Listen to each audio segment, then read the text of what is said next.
कलियुगातील लोकांची 20 लक्षणे. 1. कलियुगात पैशाचे महत्त्व वाढले आहे. 2. पैशांमुळे नातेसंबंध, आपले परके, माया, ममता, आपुलकी करणे बंद झाले आहे. 3. स्वार्थी लोकांचे प्रमाण वाढले आहे. 4. एकमेकांशी ईर्ष्या वाढत चालली आहे.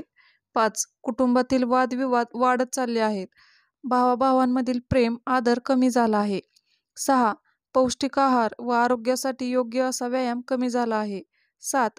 हॉटेलमधील बाहेरचे खाणे जास्त चांगले वाटू लागले आहे, त्यामुळे आरोग्य बिघडत चालले आहे. 8. कुटुंबातील सर्व सदस्यांनी सोबत जेवल्यामुळे प्रेम वाढत होते, पण आता ते कमी होत चालले आहे. 9. नातेसंबंधांमध्ये मोबाईलमुळे दुरावा वाढत आहे. मोबाईलमुळे सर्व अशक्य गोष्टी शक्य झाल्या आहेत, त्यामुळे कोणी कोणाला वेळ देत नाही. माणसातील माणुसकी कमी झाली आहे.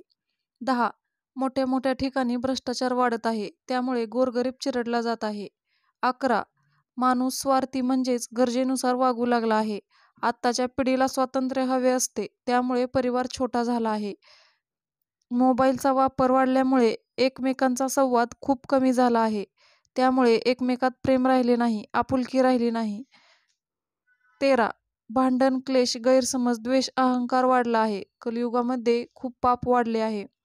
14. हल्लीच्या काळात खोटेपणा वाढला आहे, त्यामुळे खरा कोण खोटा कोण ओळखणे खूप अवघड झाले आहे.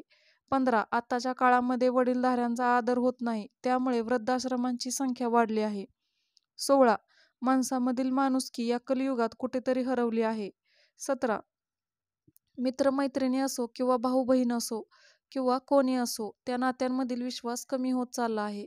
सर्वात महत्त्वाचं म्हणजे कलियुगात सर्वच लोक कामाच्या घाईगडबडीत दगदगीत आहेत, त्यामुळे सुख, समाधान, शांती नाही. 19. अहंकार वाढत आहे, एकमेकांना कमीपणा देणे वाढले आहे. 20. कलियुगामध्ये सभ्यता, प्रामाणिकपणा, एकनिष्ठपणा कमी झाला आहे. हा व्हिडिओ कसा वाटला ते नक्की सांगा आणि चॅनलला सबस्क्राईब करा. धन्यवाद.